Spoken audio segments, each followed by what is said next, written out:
The school year has begun again. The parish comes alive when young people have returned to school, to religious education, homeschooling families, now in a sort of a further, deeper movement of helping our young people to be formed in faith. It's a marvelous thing. Forming disciples and then calling disciples to action really has to be the main reason we are a parish. We gather around the altar for worship. That's what makes a parish. But we don't just gather to sort of serve ourselves or merely turn inward. Yes, we must grow inwardly, spiritually, but always to a purpose, the purpose that Jesus gave us, to love God and to love our neighbor. Loving the neighbor can be an emotional thing. That's always a good thing. And being concerned about our neighbor in prayer, that's a beautiful thing. And God calls us to that. But the one criterion Jesus gave us, Matthew chapter 25, for how he will separate the sheep from the goats, is how do we care for other people? When I was hungry, you gave me food. When I was thirsty, you gave me drink. Friends, throughout this COVID time, one of the things that's made me most proud as a priest and a pastor and as a Catholic member of this parish is that we have never diminished our outreach to others. We've looked for ways, even out of our own neediness, even sometimes with our fear and anxiety, we've looked for ways to how we could help others. This fall, in 3 different outreaches, I'm calling on the parish to support organizations and causes that we have traditionally held in high esteem.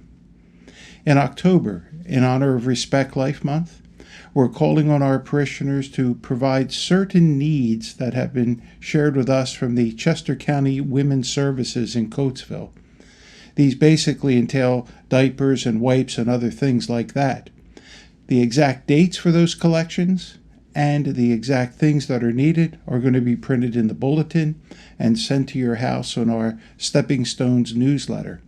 I appreciate it very much if you could be as generous as you feel comfortable being to support women and families in need, those making decisions in the midst of crisis pregnancies, but more importantly, too, to continue to support families who have chosen to give life to their children.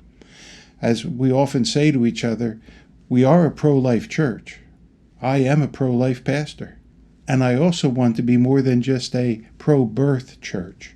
We have to continue to support families and help them as needs continue to unfold. In November, in honor of the honor we give to our veterans, we've asked the VA Medical Center to identify certain needs that they have, specifically for clothing and toiletries. And so on certain weekends, we'll be collecting certain items for the Veterans Administration Medical Center in Coatesville. Nearby to us, the need is great. Oftentimes when the young men and young women who are admitted to the VA in some kind of crisis, they don't have time to pack some very specific needs. Often toiletries, sweat clothes, underwear, those kinds of things. The government doesn't supply nearly enough of that for them, and so they count on us to support that. Finally, in early December, in alignment with our commitment to the Honey Brook Food Pantry, we're once again going to collect winter coats. The food pantry has been inundated with the needs of families. Even as we've moved out of COVID, the need has not diminished. A lot of the young people especially, but families with adults involved, they need winter clothes. And so each year for the last several years, we've done a coat collection, a winter coat collection for the Honey Brook Food Pantry. I think you should take note that aligned with these outreach opportunities, we always surround our cause with prayer.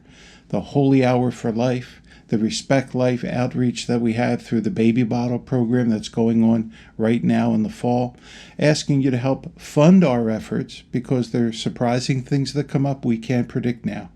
But always to begin with prayer at Mass, to support in prayer, for example, through Holy Hour, through a Veterans Memorial that we're going to have in November, as well as the way we pray together all through Advent in concern for the needs of the poor. Prayer and outreach. That's how disciples live. That's how you've lived even as we went through this COVID time, even though it's been hard for all of us, and some have been out of work or challenged in their own homes with sickness. We've never forgotten the poor. and God will never forget the goodness we've shown to others from our own neediness, from our hearts to care for the poor.